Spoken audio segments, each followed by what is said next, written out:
All right. There it is. Hello. Good morning. Happy Tuesday, everybody. Welcome to Jam Session number 53. And I cannot believe this is the 53rd one. When we started these, we started them privately, non-Facebook Live, back in June. I think the first one was June 2nd. And I just was like, let's just get some realtors on a Zoom. Nobody's meeting in person.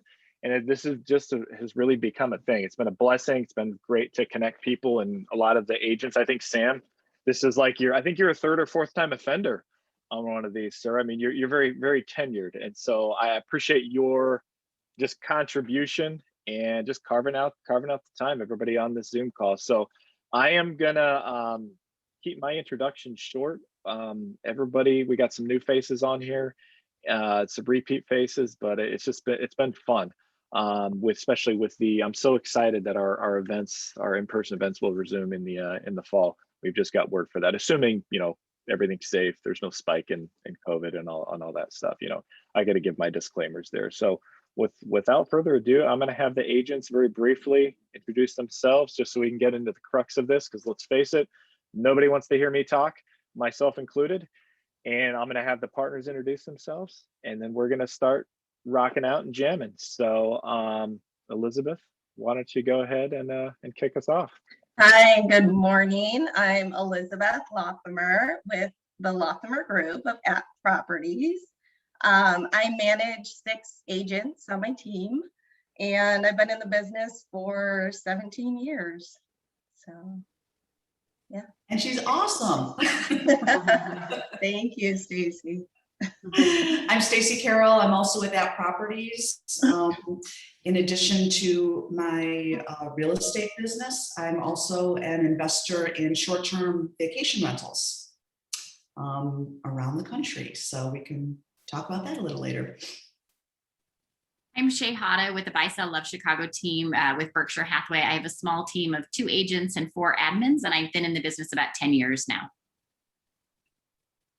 I'm Andy Hasdal. I'm with Keller Williams One Chicago. Been in the business for 11 years, and I've been solo agent for 2 years now. No admins, no other agents with me. Good morning. My name is Sam Shaffer. My company is Chicago Properties. I'm managing broker and owner. I've been selling real estate for the last 18 years. And a fun fact about me is I have a pickleball obsession. Love it. Gosh, sounds like an idea for a future event. Pickleball tournament, which means I need to brush up, because Sam, you're not competitive at all, are you? No, not Right.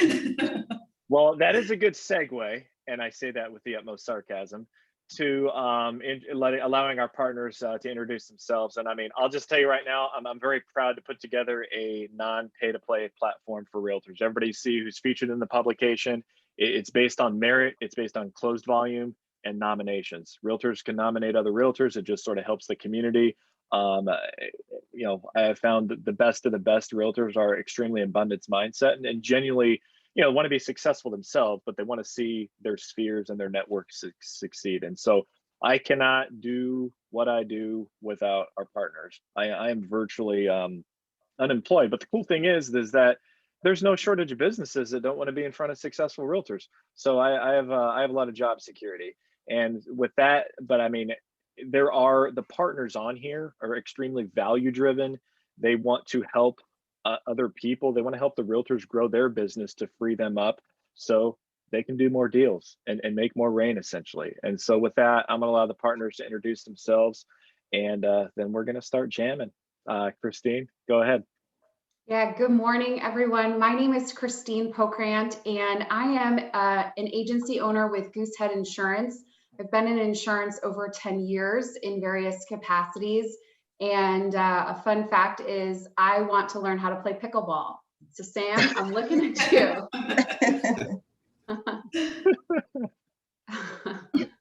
And good morning, everyone. My name is Alex Margulis. I'm with CrossCountry Mortgage, a residential lender here in Chicago, servicing all 50 states. Of course, I've been doing this business for 20 years at this point, since October of 2001.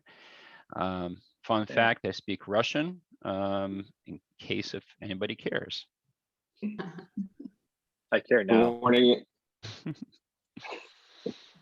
Go ahead, Richard. Good morning. Sorry. My name is Richard. I'm with Prestige Real Estate Images. I've been a photographer for about 15 plus years and started my own company in 2018 doing 100% real estate photography. I used to do weddings, everything. And then I started shooting spaces and fell in love with it. And this is what I've been doing ever since then. I found it that houses do not complain as much as people when I take photos of them. So I love taking photos of houses and videos and all that good stuff. And fun fact, I have no idea what pickleball is. Oh man, Sam just set the tone of this whole session. I love it.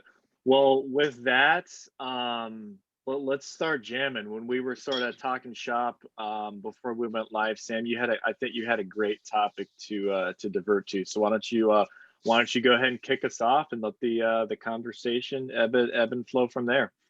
Sure. So it's been a great year for sellers. Really, sellers have had the upper hand in this market ever since really once people got comfortable with the pandemic. And recently, I've seen the tide shift a little bit, where the sellers, in my opinion, are no longer in the driver's seat, even though the sellers don't know that yet. So there's still some, I used the word earlier, the analogy, like puffing of the chest, some entitlement for these sellers. But now what I'm focusing on is trying to educate my buyers to say, I know you've been a little bit battered and beat up and debilitated by missing out on your offer getting accepted. And I want to get back in front of my buyers and wake them up a little bit and say, hey guys, guess what? The climate's changed and now is really a good time, or you can be somewhat opportunistic to take advantage of the shift in the market. So I just kind of wanted to collaborate with these great folks on the call to see what tips and tricks they're using to kind of re-engage with buyers. So I know for us, we've been doing a lot of social media posting about that the past 2 weeks. Keeping Current Matters has had some good stats coming out. We've been showing MLS stats, things like that, both in our story section, on our Instagram, on our wall, just about how the market has really shifted in the past, month or two, and kind of what that means for sellers and what that means for our buyers. And then we've also been talking about how interest rates have actually been going down over the past week. And so, now is kind of a good time to re-engage. We've also been planning a lot of events. So we're doing like an ice cream social this weekend at 4 different locations, 2 in the city, 2 in the suburbs, inviting all of our clients. Because I find when we can have that one-on-one FaceTime with them for a couple of minutes, that also helps re-engage them and naturally brings up questions. So we're doing that now. A couple of weeks ago, we did a photo event. So we did a park and a cool mural in the city, and we invited, all of our past clients to come and get family photos taken, bring their dogs, etc. So I feel like kind of having those 2 events combined with the education of the social media has really galvanized our buyers. And just in the past week and a half, 2 weeks, we've kind of seen a lot of people who put their search on hold in June start to flood back into the market. And we've just been slammed the past week and a half. And I think people are starting to come back from vacation. So it's a good time to reconnect with them. So, that's what we've been doing. I'd love to hear what other people are doing.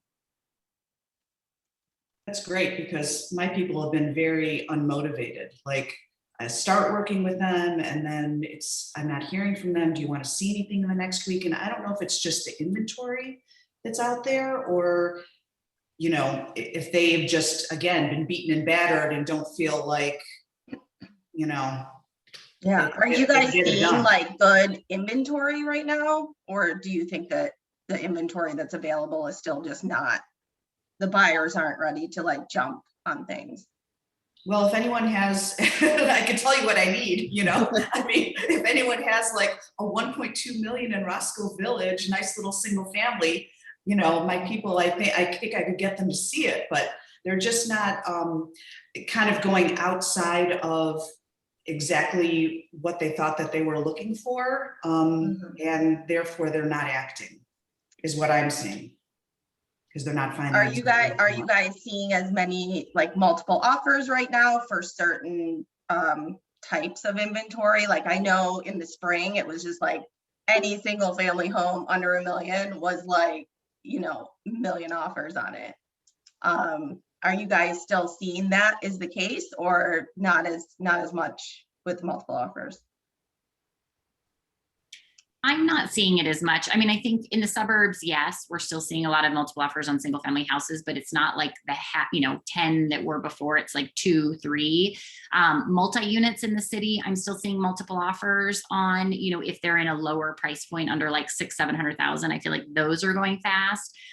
Same thing with single families under, probably 1.2. I'm still seeing multiple offers on those, but it's like 2 offers. It's not the 6 or 8. It's not, yeah. Like in the spring, I feel like it was 15 offers.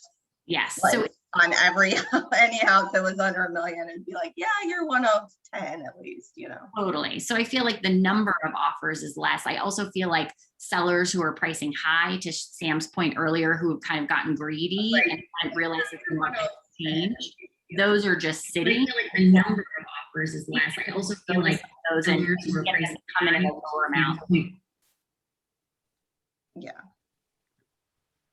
I think one thing I noticed, like when my photographers are going into different houses, is that the inventory comes in pulses, and that might be causing some some grief to some clients and buyers, because we'll get like 2-3 weeks where we're shooting like 30 homes a day, and then that's gone for like another 2 weeks. So like that inventory goes in, and then it's like 2 weeks of nothing, no inventory coming in, no orders or anything like that. So it's kind of going up in waves, and people are just tired of the roller coaster going up and down, and they're just going on vacation and say, I'm gonna enjoy the summer and not have to deal with having to look, and oh my God, we found something, and then it's gone, and oh my God, there's something else, and it's gone, up and down. And I think that it's just what I've noticed in the last month or so, I'm always looking at the houses we shoot and how long it lasted on the market and whatnot, is that I am seeing open house flyers for like the first time in a long time. So usually we'll shoot a house on a Tuesday and it's under contract on Thursday. I'm starting to notice open house flyers. Hey, come by this weekend for the open house, and I haven't seen that in a while. So that's interesting. I know for me, I set the stage back in May with some of my buyers that, we're missing out on some houses, a couple multiple offers. I mean, one I'm thinking of in particular missed out on 3 or 4, and I feel real bad for them, but they went month to month on their lease, and I was just like, just hang in there. They were going on vacation for a month for the summer. They get back soon. And I told them, inventory is going to be building. There's going to be less buyers. I'm already, I'm seeing that for sure. And I said, just hang tight. And they're willing to, stick it out. Like I said, they're month to month, and, a couple other buyers, I said, just hang in there. Cause I'm like, there's going to be more opportunity this summer and fall, I think, but TBD. One of the things I'm always asking clients, just purely out of curiosity, is have you been looking for a while, or did this one just kind of pop up? What does that look like for that particular buyer? And a few months ago, it was, we've been looking, this is our 5th offer, and they were exhausted, right? They're like, we're just buying this house because we got the offer. And now I'm actually seeing a lot of people that don't know how to answer it, because they're like, well, we were looking and then we paused, and then now we just got this one. So I think, kind of to Shay's point, pushing that heavy education is getting buyers confident and comfortable to go back at it, because I think there was this pure exhaustion point where they're like, maybe we just re-sign our lease for another year and try this again next year. But that's not necessary, right? So if they have flexible leases or whatever that might be, I am starting to see a lot of people return to attempt to buy. And that's a lot of people I'm seeing come across right now.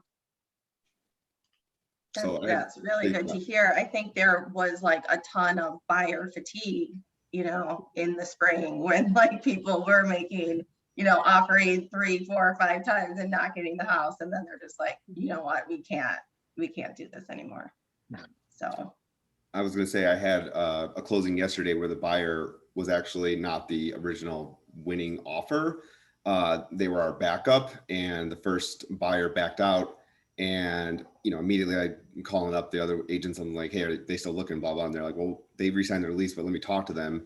And we came to an agreement where we helped them pay to break their lease to get them in, and then they ended up getting it. So I think that, it's not always, just because they re-sign their lease, it's not a lost cause. I mean, in the past too, I've had people do that. They sublet their place for 10 months. So if the right place comes up, I think buyers are willing to do that. Maybe they just need a little bit of a break. One thing that I'm doing to try to wake up buyers, it takes a little bit more effort, but I have hot sheets set up for specific neighborhoods that I'm interested in focusing on. And every morning I'll check the hot sheets and I'll cherry pick or hand select a couple places and send it to my clients and say, worth a visit? What are your thoughts? And try to be proactive on that front. And that's been pretty helpful. I think that's so important to be looking for other properties that your clients might not have seen on their own. We just had a client who was going to put an offer in on a 1.1 million condo in West Loop the other day. And so I went through and I found something that was slightly over the price range, but was priced a little high that I thought could come down into his price range under 1.2, and shot it to him and said, look, I know this is a little more dated than you want, but I know these townhouses really well. I think it's a great fit for you. I know it's priced over your budget, but let's go take a look at it. We ended up putting an offer in and getting it under his 1.2, because it was priced too high. So, I think that's something, that we need to be doing more of, is looking outside either the area or the price point and sending those to our clients rather than just relying on the MLS feed.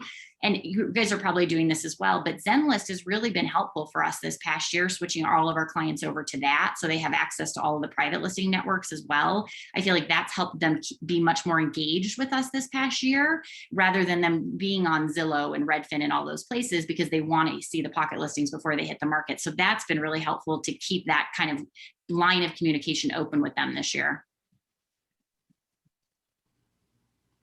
Yeah, definitely. I know the buyers that my team works with loves the Zenlist platform too. So they can also see the pocket listing.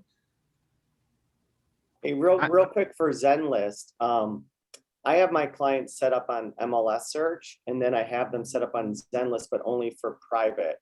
I'm just curious if you guys do both public and private, and you just switched your platform to just Zenlist, or use a combination? We just switched completely to Zenlist. We don't have a combination. So we do everything on Zenlist now. Same here. Yeah, I think it kind of streamlines it where it's just the one, and Zenlist will send them, even if they're just active listings, it will send it before the MLS does.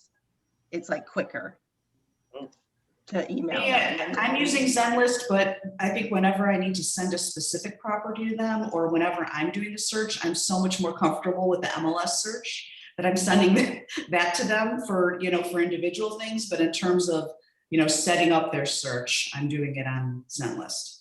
Wow, good to know. I have a very quick question from the lender's perspective. Are you guys on the buy side? Are you guys seeing the buyers, react to what the interest rates are doing in their motivation to buy right now, because rates have been so attractive lately? For me personally, I see more of a spur when the rates start to go up. I think people are pretty content, and there's not a lot of motivation for buyers right now, because it's just been, the rates have been so good for so long. But I see when the rates start to increase, there's a sense of urgency for my clients personally. And that's an interesting perspective, Sam, because all the indications are pointing to the rates might actually be dropping in the long run with all the debt that's been infused into the economy. So I do wonder how that's going to impact the psychology of the buyer. Mm-hmm. I mean, the rates have been so low already. I mean, what's another 0.25% going to do in their motivation? As far as it going down, I mean, they've been spoiled for so long. We have all been spoiled for so long. And it seems like in the 20 years I've been doing this, rates have only been going down in the trajectory. I mean, there's always been a little bit of a step, but overall, it's been a tremendous run for the last 20 years. Yeah, for sure. I feel like it's affected my investor pool because, you know, with the new Fannie Mae, Freddie Mac changes in terms of, you know, investor loans, you know, just, I don't remember when that happened, but in the last couple of months, like, you know, with investor rates now typically in like 4s, you know, that definitely has pulled back on my investors. And we've actually had a number of clients who've said, I want to go under contract sooner rather than later because I am worried about investment rates going or interest rates going up next year. So like we had a client who just chose a resale versus new construction because the new construction wouldn't be done in a year. And he was concerned what interest rates would be next year when he went to lock that interest rate in. So we are having that conversation a lot with our clients and we are seeing it impact their choices. Yeah, I agree with that, Shay. Fannie and Freddie's rates are not so attractive anymore for those investors, but you know, ask your lenders because, for example, us at CrossCountry, we do have options in the 3s for investors, multifamily.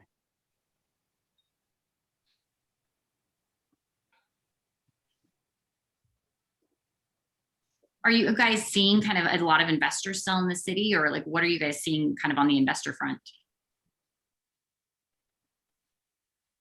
I think people are acquiring now. I think this is a good acquisition time. Like if you made it through COVID and you have a job and you know, this is a time to make real estate be a part of your portfolio and create wealth through. Yeah, I mean, I've personally been trying to build my portfolio of buy and hold properties this year. So, and I know Stacy has as well. Yeah. And she's Airbnb most of her, all of yours are Airbnb, right, Stacy? They are all short-term rentals, but now I'm starting to see more monthly, 2 monthly, you know, double month kind of, let's say, short-term leases of people that want to work from a vacation destination. Mm-hmm. And that's kind of what I see is going into the future, a way for me to handle these properties without more the turnover issues that you get with Airbnb. The cleaning and the wear and tear. If you can get a little less money, but people in for longer amounts of time, it's kind of a good niche. So that's where I'm going with it. What markets are you focused on, like nationwide? So I have Scottsdale. I've got 2 townhomes in Scottsdale, and this year I bought a Michigan home in South Haven.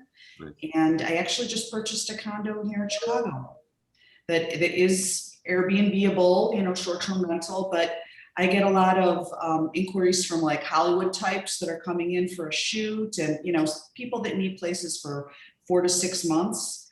And you can probably double the amount in rent that you get, you know, normal rent for a furnished short-term rental. We all know it's hard, you know, even to place our clients if they're going to be in between homes or they're doing a renovation or something like that. It's hard to find short-term furnished rentals in the city.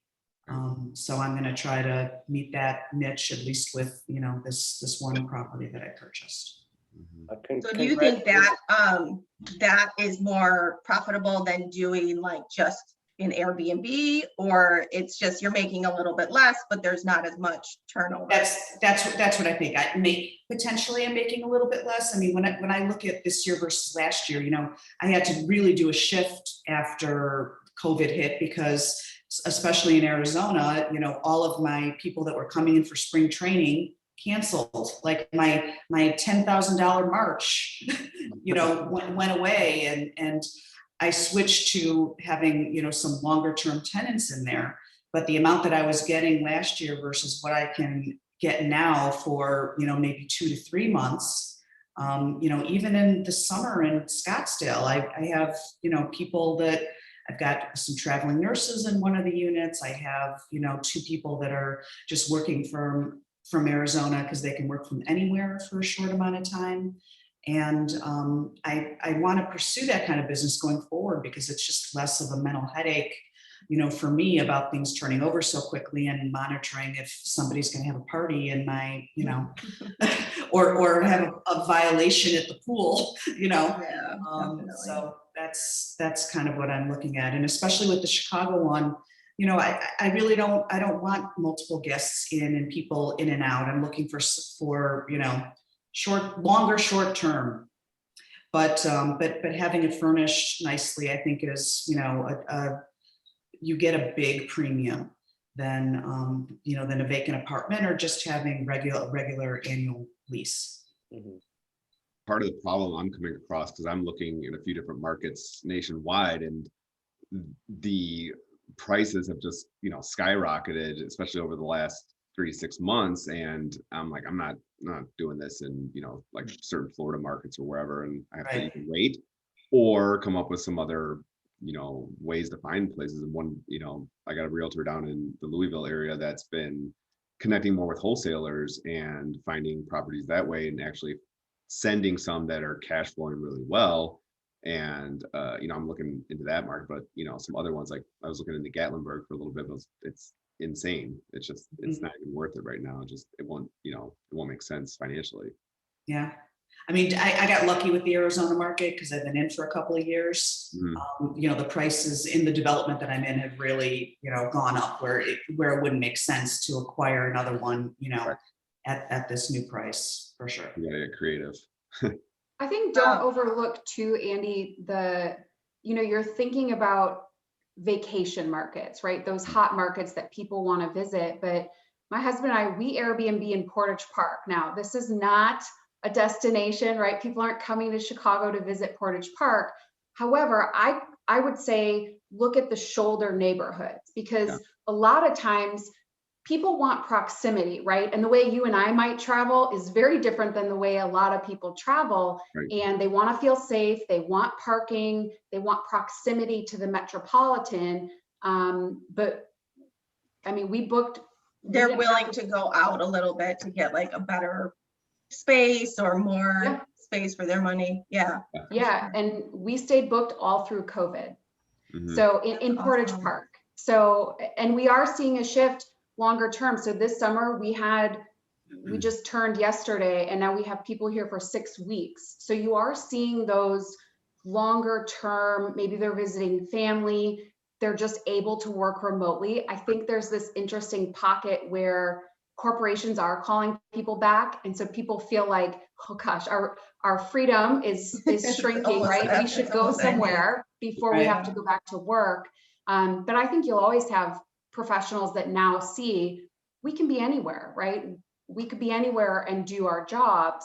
But I've seen a huge influx of multi-units in the city, young buyers that probably would have been buying condos, might have been ready for a first single family, and they're going multi-unit. So I'm always talking to them about short-term rentals versus that long-term. It is not without effort, but the cash flow difference is staggering. Oh, for sure. It's staggering. That's also a nice segue too, to wake up buyers, where a buyer's going down a certain lane, and then you could bring to them an opportunity to purchase something that's an owner occupied unit. And that opens up a lot more possibilities as well. Yeah. One thing to bring up to you guys regarding multifamilies, recently Freddie Mac changed guidelines, whereas before, if you're within a certain income bracket, you can qualify with as little as 5% down on up to 4 units. They changed that, unfortunately. Now you have to put 20% down, so that buyer pool will be shrunk a little bit. The only way to do this with less than 20% down would be with FHA financing, which also has its own catches as far as qualification for multifamily. So just be aware of that, and questions, just reach out. Is that for an owner occupant or an investor? I'm talking about an owner occupant. An owner occupant minimum is 20% down, is what you're saying? For conventional financing, Freddie Mac allows 20%, Fannie Mae requires 25%. So you no longer have the ability to do this with less than 20% down on a multifamily unless you're doing FHA. And again, you have to qualify in a certain way with FHA when it comes to 3 to 4 unit buildings. What about a 2 unit? Is it 2 units, you can still do 15% down with conventional financing. Stacy and Kristine, are you guys managing those Airbnbs yourself, or are you hiring out to an Airbnb management type company? I'm managing it myself, but the key to it is the cleaning partner. I mean, they are managing it. I'm not there to put my eyes on if anything's been broken or, something needs to be replaced. Having that cleaner partner is the key to it. I mean, they're managing it. Yeah, But same. I'm handling things from a distance. I mean, I needed to replace the grill in South Haven. They're like, the grill's disgusting. And I kind of knew it wasn't great when I bought the place, and, so I basically asked the people that were there, I said, look, I will arrange for a grill at Menards if you will pick it up and put it together, and I'll send you $50 to buy some steaks. And that, and that's how I handled it. I guess put it together. Problem It averted. didn't require me to get up there. So Yeah, I would get agree. creative. I would agree. It's that cleaning professional partner. Ours none. It's just a local woman that I found who does it professionally. So she'll also do our turnovers now. And now she's saying, hey, you're out of this. I picked it up. And so she just adds it to whatever we owe her. I trust her, but also I'm right upstairs. So it's a little bit different for us. It's an in-law. So we're here if something, were to happen. Obviously I don't have time to clean an Airbnb during the day, but so that to me is the key. Who do you trust to be turning it over at your level of expectation? But all the booking stuff, that's super easy online. Yeah, you develop a system, you develop your communication. So, so all of that becomes easy, but I'm actually, in addition to the place that I own in South Haven, I'm also managing a neighbor's place where I'm getting a commission based on the bookings, and the faucet was leaking. So, she's a distance, I'm a distance. I ended up finding someone on TaskRabbit and paid him by Venmo and arranged for the faucet to be picked up at Menards. And the technology has made it easier to be able to manage something from a distance. So that's why I think it can be done. And of course, I'm going there, occasionally, but I'm not going to Scottsdale in summer. I'm going to go in October when it's nice. To change topics for just a second, I'm curious how you all are handling sellers who, as Sam alluded to earlier, still think their properties are, going to sell in multiple offers in one day for $50,000 over asking price, and we all know that reality has changed for the vast majority of properties, so how are you handling those conversations and setting those expectations? One thing that I do, go ahead. I was just gonna say real quick, one thing that I'm doing with people that if they don't need to sell, if it's not urgent, I'm just like, you know what, just wait till next spring. I don't really, because especially last fall, I mean, it was a different year, obviously 2020, but I think we're starting to get more into a normal cycle with Chicago real estate this year. And I'm like, I don't want to deal with the fall again. It just, nothing was happening last fall. And I'm like, you know what, if you want that top dollar multiple offer, just wait till spring unless you have to sell right now. Yeah, I mean, it's difficult to manage seller expectations, especially when the headlines are their neighbors and their friends and everyone they know sold their place in a day for 20 grand over asking.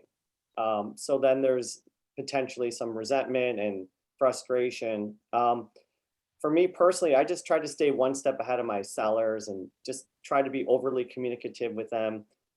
I use my cheesy cliches like we're not going to take our foot off the gas pedal, we're turning over every stone. And I let them know that I'm using cheesy cliches too to try to make it a little bit lighter for them. But it's just about, I think, just staying in communication with them and reaching out to them. And another line that I use is like, hey, I'm calling you with no news. So kind of diffuse. When they get a call from Sam Shaffer, they're probably like, okay, what has he got? What's cooking? I'm like, nothing's cooking. Zero. All right. So I just want to set the expectation up front. Sam, so but it's I don't interrupt a lot, but I'm gonna right here. I'm gonna use that in marriage. Hey, honey, I'm calling you with no news whatsoever. I think that would score some points. Continue. Yes. I'm sorry, I had to say that. So that's just good relationship advice in general, man. I love it. Keep talking. No, so that's what I try to do. Just try to put them at ease and know that we're working hard on their behalf. And you can't appease everyone, unfortunately. I want everyone to love me, and it's hard when they don't. But that's what I strive for. I want the pat on the back, the good feedback, and that's kind of how I'm just trying to keep my head down and grinding it out. Yeah, I agree. I think it is a difficult situation with listings coming up now, that like the seller's perception is just like it's super delayed. So they still think the market is how it was in the spring, and the fact that you have to say, no, this is, you know, a different market now, things have softened. I definitely think I like what Shay said about just giving them like statistics and like, you know, graphs and showing them the numbers. And, you know, I think part of it too is just, it's really difficult to, if they're doing a buy sell, you know, because it's like, okay, if you wait till the spring and put it on, yes, your place is going to sell much more quickly. But then you're, you know, if you're buying something, you're going to have a lot of competition and multiple offers as well. Mhm. So, you know, timing that exact right point of being able to like sell a place and then for them to buy is, you know, kind of hard. I think, Definitely. yeah, I was gonna say, I think setting the expectations up front, you know, showing them data always, but, you know, just telling them, hey, we can go for this price if you want, but after X days, we're going to drop it if we're not, you know, seeing something. And for those, you know, the spring buy sells, I mean, this year I had plenty of conversations where let's come up with some options for every scenario. Like, let's say your place sells right away, we can't find something. I did multiple lease backs this year. You know, I tell people what we were talking about before, where 1 or 2 months in an Airbnb, you know, it sucks, but do you want top dollar and the right place that to live in, or do you want to sacrifice one or the other? You know, have these options. And if they're not willing to do that, at least you know, at least they know. I think, you know, to build on Andy's point, one of the things I've been saying, if we really have a disconnect with clients where they just are insistent that their property is worth more than I know it is, you know, I'll tell them, look, I'll put it in the private listing at that price, you know, which I think is 25,000 over asking price, you know, and if we don't have any interest, then when we go on the MLS, we're going to drop down to the price I think it's worth, you know, and so I feel like then they're appeased and they're happy because we get to try out their price without it necessarily damaging their property so much, because everybody can see it, right? So that's kind of been one strategy if I really can't get them to agree. I'm curious, like, I feel like I'm getting beaten to death in the 1-bedroom market. Like, I can't give away my 1-bedroom condos, even if they're priced really low. It's like, just anybody, please take these things, you know? So are you guys seeing the same thing? It just feels like a bloodbath to me, which is a good investment opportunity, but it's brutal for my sellers. I can confirm that as well.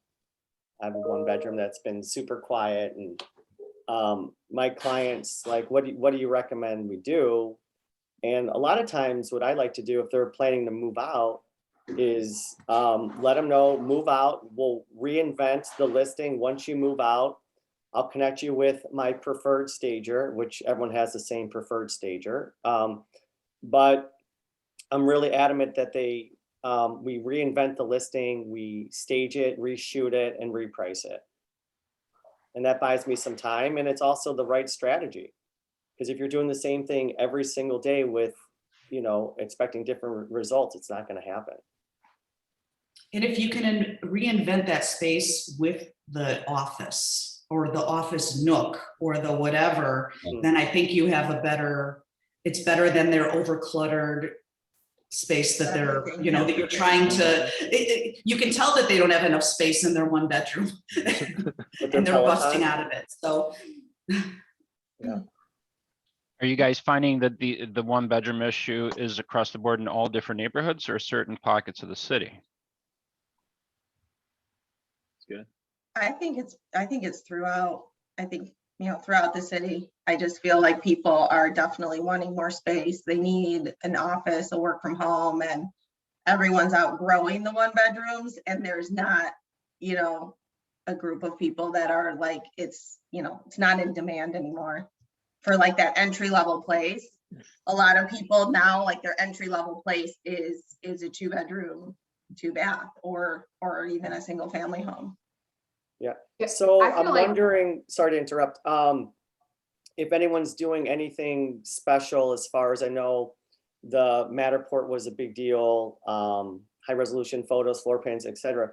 Maybe Richard can share with us if there's like the newest, latest and greatest video technology that we can kind of brand as our own and say, we're bringing this to the forefront. We're excited to launch this new technology.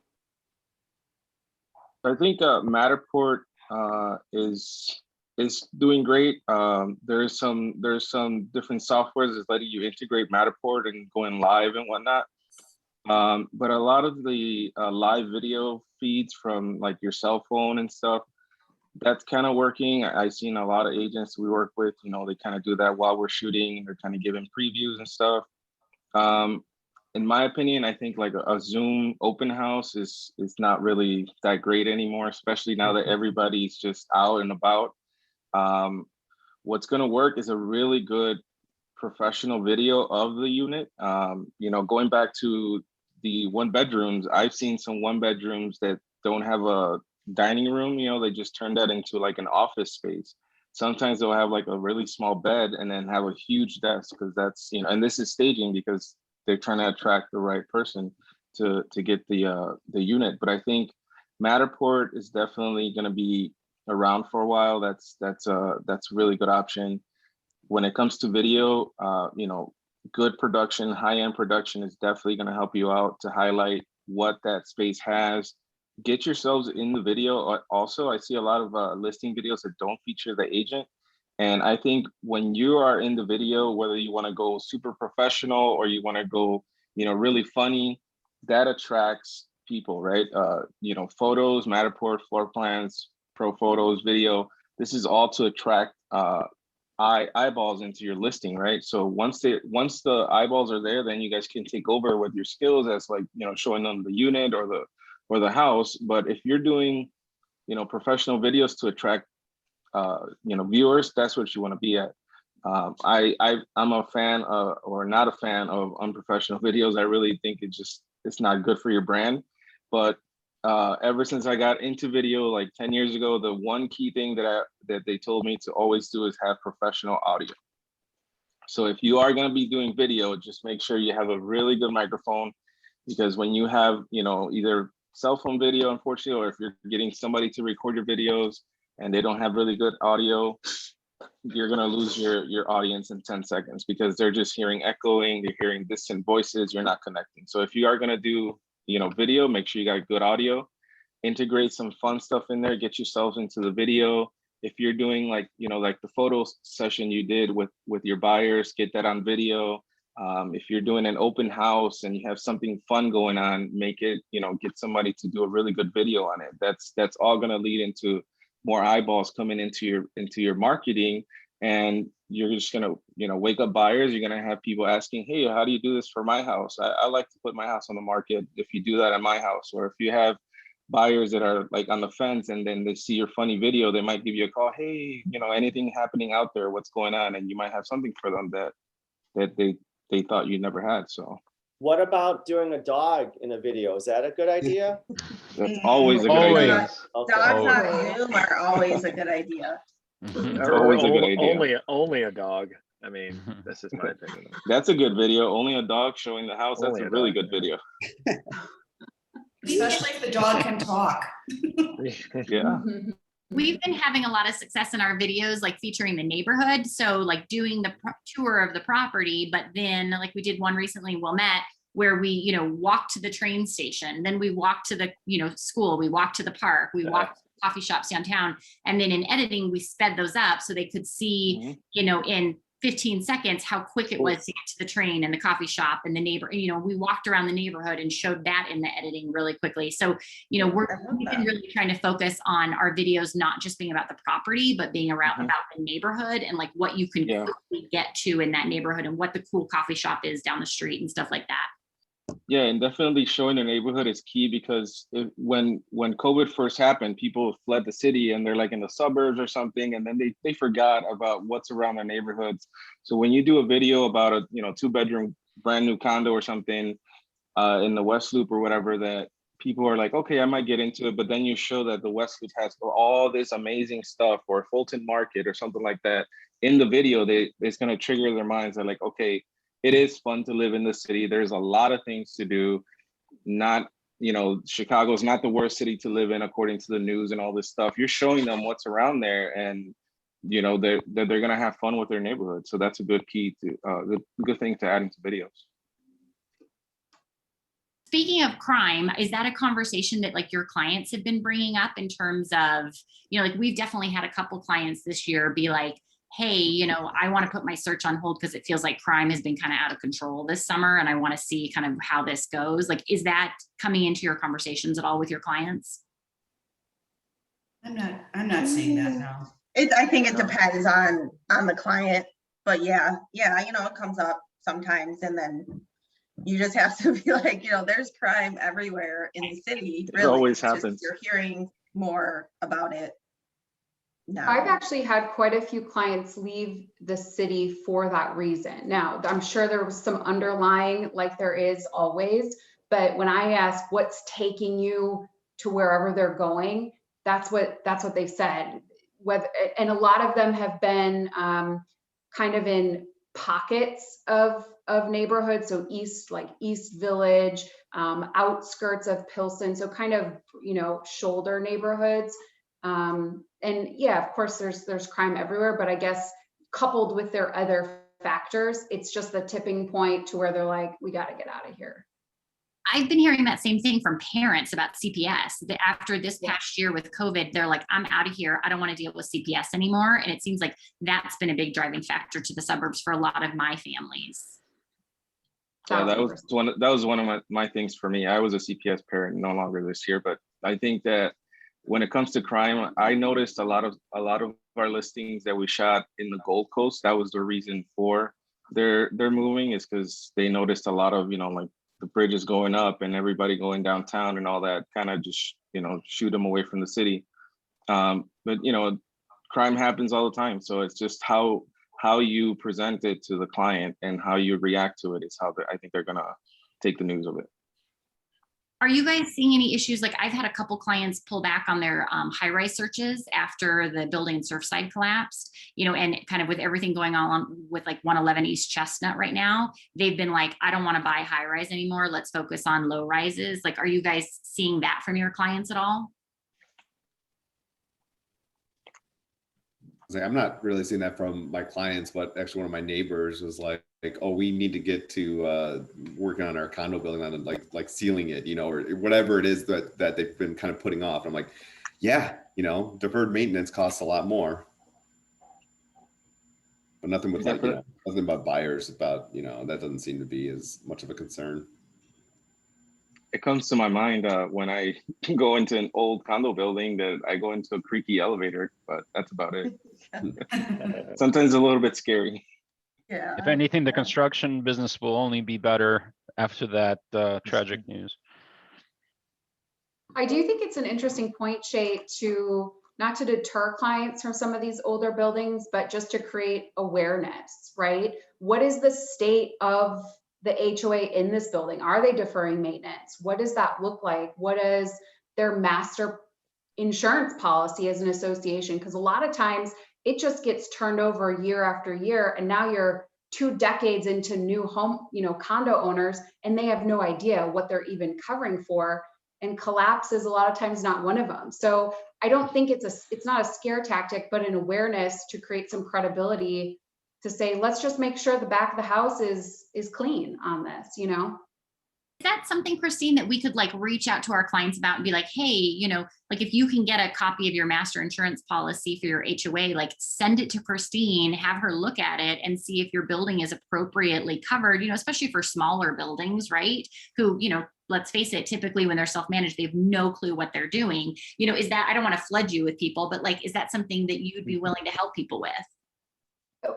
Always.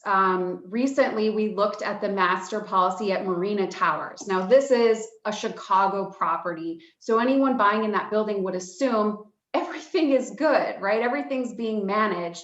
And for whatever reason, I don't know if they were cutting costs, but they used to insure the Marina Towers as the master policy, something in the range of $200 to $300 million. And 2 years ago, they reduced it to $89 million. And the only communication that went out to condo owners was in like a newsletter. Well, you know as well as I know, people weren't reading that, right? So now you have people living there that thought they had that external coverage in total for their condos, and they don't. There's a gap in Marina Towers right now. So yes, that should be looked at, because it does happen, and in those older buildings, it's probably more common than not. Yeah. Kristine actually did that for me recently on a condo building that I owned a unit in. She took a look at their policy and was like, yeah, I can actually do better. So I think that's always a great idea for buyers, like coming into a building to, review the insurance, because a lot of times it just, falls off and they keep renewing the policy and they don't really know what type of coverage they have. I know we've had some success with reaching out to like our sphere of closed clients, especially in smaller self-managed buildings, and saying, hey, like we'll do a quick Zoom with your HOA during an upcoming meeting to talk about, like what kind of maintenance should you be doing? Have you checked your insurance lately? Send it to somebody like Kristine to check it. Have you considered having an inspector come in every couple of years and like do an inspection on the building? So just kind of doing some education to the HOA. Do you have a budget? Are you putting 10% into your reserves? All the stuff that I feel like self-managed buildings never know about. So we've had some success getting new clients that way by doing outreach to really help the HOA with no expectation of anything in return, and then eventually those, sellers turning into our clients. So, maybe especially now after Surfside, it might be a good time to kind of redo that again. I love that. I feel like it's such a great way to keep in touch and reach out and just provide value. There's so many, like I purchase a lot of condos and flip them, and there's so many times when it's a smaller building that I have to redo everything in order to like resell my unit, because there's no budget, like there's no reserves, like there's deferred maintenance all over the place. So yeah, it's super important to have all that kind of in place when people go to sell. Before I forget, let's take a screenshot with everybody smiling. Okay, you ready? 2, you gotta smile now. Do not be like my children, okay? When you see me stop smiling, then you stop smiling. Don't just smile for 1 second, then stop. Okay, so ready? 1, 2. I think we got it the first time. I'm totally calling people out if they weren't. Dude, we're good. All right. We're good. Well, I mean, we got what, 5-6 minutes? Should we even dare try to dive into some, maybe like a quick round robin on to just wrap everything up? Like what productive activities, or what are realtors focusing on between now and September? Or we can, if nothing comes up there, maybe projections for the fall. Should we even dare to tackle that? Sure. Well, I was gonna just real briefly, as the only lender on this call, just say, as I mentioned earlier, I think rates are going to continue going down. So if your conversations go in that direction with your buyers or sellers, I don't think it's a good idea to buy points right now, because the expectation is that rates will only go down in the near term. That's good. Good to know. Next. Well, I'll say, as far as predictions go, I used to think that I was clairvoyant, and I was really proud of myself. I could see things happen before they really did. But then someone told me what I'm seeing is what's called pattern recognition. I'm like, oh, I'd like to be in clairvoyant better. But, I think we see the same patterns every year, where we roll into summer and we have Mother's Day and Father's Day, 4th of July, Labor Day, Memorial Day. People are going away to weddings and lake homes and vacations. And there's just a natural slowdown. And then I get phone calls from a lot of realtors saying, oh my God, this is the worst market ever. And I try to remind people that this is what I call a pattern. And I think we will see an uptick starting in the fall. And this has been a cycle that I've seen year after year. So if you want to, I know this is being recorded, I'm comfortable with what I said. And what was beautiful about what I said, I didn't reveal too much. So I said just enough where you went back and looked at the tape, it's, evasive enough. But my prediction is that, it's obviously we're going to still continue to see a summer slowdown. And then in the fall, I would imagine an uptick with, for all the reasons that we normally see that. It's okay to be wrong, I think- Sam. Yeah, I think- Michael Jordan and Kobe Bryant still missed shots. Totally cool. Sorry, continue. Sorry to interrupt. Yeah, I think the patterns are there. I mean, looking at past few years, being in this is definitely like you get to, February and all this, and it goes up. Then you have like 4th of July. I think it's like, I don't know if all realtors agree, that's like a national holiday for all realtors. Like take the day off and do nothing. But I think like towards the entrance of summer, maybe we get a really busy, and then we have that slow period around 4th of July, then we pick up again in like September, then August it might go a little bit down, and then in November we're crushing it again. So I think that's just a pattern that I've seen. I don't know if you guys agree, but I think that might happen. But what I'm kind of preparing for is a lot of we do our business handles REOs and bank-owned properties. So I think that might have like a really big influx around I think in September or October when the moratorium ends or something like that. So that we're kind of prepping for that. That might have a big influx in inventory. But I think also once these exhausted buyers come back and want more, they're looking for properties, and depending on what happens with COVID-19 and this Delta variant or whatnot, I think we just might go back to normal as of like October. And I know it's being recorded, so hopefully I'm not wrong, but I'm being hopeful that in October everything's back to normal as far as the real estate market. So I was gonna actually touch on that earlier. I mentioned that in the fall I just see it going back to a normal cycle as well. Earlier this year, something that I didn't really hear a whole lot, everyone had their explanations for like, why is this market so crazy? And you always hear about the supply side, there's just no inventory.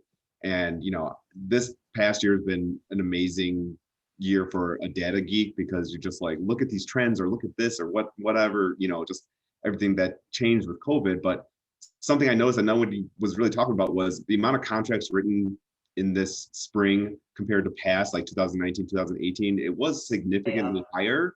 And that, in my mind, was due to last year, where you had a bunch of people hunkered down for a year, re-sign their lease, whatnot. So you had those buyers added to the normal buyers of 2021. And I think we're still going to see that next year, not as much, but it's going to be still a higher demand than a normal year. But I think in the fall, we're just going to see kind of things get more, normal cycle. But I think we've kind of trained ourselves, because Andy, you had mentioned earlier that you were going to have somebody hold off till next spring to get their, their highest amount. So I think if a realtor wants to take a vacation, the month of December is a perfect time to go. for sure. Because I just think that people are, like they know that spring pop is going to happen. So why duke it out over, over December, if you don't have to, I guess. Yeah. And when Stacy mentions vacation, she's specifically talking about her Airbnbs in Arizona. Exactly. Yeah, in exactly. December. That's I might where hit you up on that. We got time for one or two more. Here's a thought. This actually spurred a thought. I think it'd be fun to do like a whole jam session catered around Airbnb. I think that might be a fun topic, or if realtors are leveraging that. Obviously, Stacy, you're on it. Sorry, I'm just managing your calendar right now. I gotta figure out how to retire, so this is kind of my plan.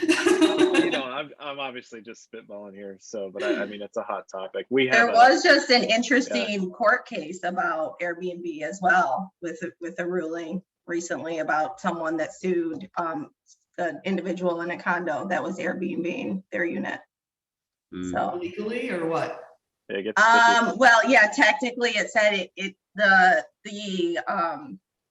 declaration said that there's no short-term leases or short-term lease, and she argued that it wasn't a lease, that it was actually a license by Airbnb. So yeah, I feel like it could go on for a while to discuss this topic, but it was super interesting, the findings. I can send it to you, Stacy, if you're interested. Sure. Do not purchase a unit with the intent to Airbnb if it is That not doesn't allow if it is not specifically allowed. Yeah. I think that's a good stopping point, you know.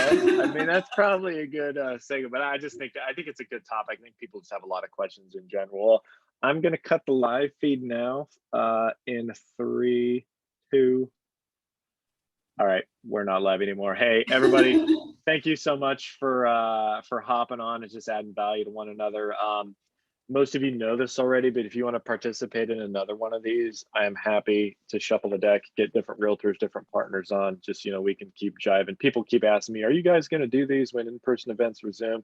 The short answer is yes, but we just probably won't do them as frequently. But I get people I don't even know be like, hey, I saw your podcast. I'm like, I don't run a podcast. Or your little Zoom session on Facebook. I'm like, oh yeah, you know, they've just been really enjoyable. It's just a way to keep people interacting. So it's 10:15. I appreciate everybody carving the time out. Have a productive rest of your day. Peace out. Thank you. Adios. It was fun. Have a good Thank one, you, guys. guys.